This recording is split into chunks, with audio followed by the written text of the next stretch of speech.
এই আশীৰ্বাদ এই মৰম অহা দিনবিলাকত আৰু ৰাইজৰ আমাক কাম কৰি যাবলৈ উৎসাহিত কৰিব।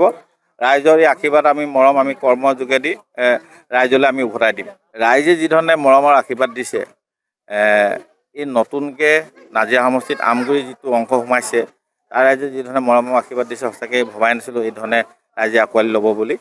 গতিকে আমি এটা কথা ক'ব পাৰোঁ যে নাজিৰা সমষ্টিৰ ভিতৰত এই যিটো আমি আমগুৰি অংশ, এই অংশটোতে আটাইতকৈ আমি বেছি লিড পাই আমি জয়যুক্ত হ'ম। নিশ্চিতভাৱে মাননীয় মুখ্যমন্ত্ৰী মহোদয়ে যিখিনি ভাল কাম কৰিছে অসমৰ ৰাইজৰ কাৰণে, সেইখিনিৰ প্ৰতি আকৰ্ষিত হৈ আজি প্ৰত্যেক দিনাই প্ৰত্যেক পঞ্চায়তত প্ৰত্যেক ৱাৰ্ডত আমাৰ এইদৰে যোগদান চলি আছে। বহুত যোগদানটো মই যাবই পৰা নাই।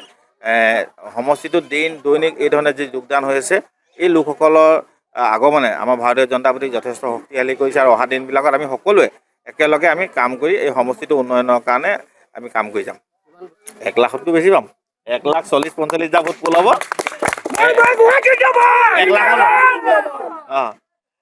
1 লাখটো নেপালেহে বেয়া লাগিব।